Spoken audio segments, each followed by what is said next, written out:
لا تنسوا الإعجاب بالفيديو والاشتراك بالقناة وتفعيل الجرس.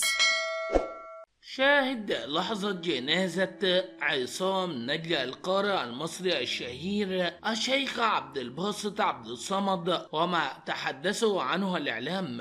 وفاة عصام نجلة القارئ المصري الشهير الشيخ عبد الباسط عبد الصمد ناعته أسرة القارئ المصري الراحل الشيخ عبد الباسط عبد الصمد وفاة نجله عصام عبد الباسط عبد الصمد الذي وفاته المنية الجمعة تاركا خلفه ذكرى طيبة لعائلته عرفت بارتباط اسمه بأحد أبرز أعلام التلاوة. وأعلنت الأسرة في بيان الناعي أن الفقيد انتقل إلى رحمة الله تعالى صباح الجمعة تشييع جنازته صدمت الشارع المصري بكامله. وعلى أن الأسرة خبر وفاته صدمت الشارع المصري بكامله. ويعود الشيخ عبد الباسط عبد الصمد من أبرز قراء القرآن الكريم في تاريخ التلاوة المصرية والعربية، إذا ارتبط صوته العقود طويلة بالخشوع والتأثر في قلوب المستمعين حول العالم، ولا يزال اسمه حاضرا في الذكرى الدينية للمصريون والمسلمين في شتى الأقطار. ولد الشيخ عبد الباسط عبد الصمد في 1 يناير 1927 بقرية المراعزاء التابعة لمحافظة الأقصر، وحفظ القرآن الكريم كاملا وهو في 10 من عمره. امتاز بصوته النري الذي منحه لقب صوت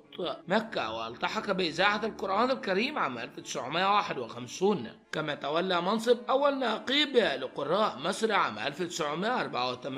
جابت تلاوته ببلدنا عديدة من بينها السعودية وسوريا والهند وفرنسا والولايات المتحدة. قرأ في الحرمين الشريفين والمسجد الأقصى تاركا إرثا قرآنيا خالدا جعل منه أحد أبرز الأصوات في تاريخ التلاوة بالعالم الإسلامي. وتشييع جنازته سطر حالة من الحزن الشديد على الشارع المصري بكامله وعلى أسرته. رحم الله عصام نجلة القارئ المصري الشهير الشيخ عبد الباسط عبد الصمد.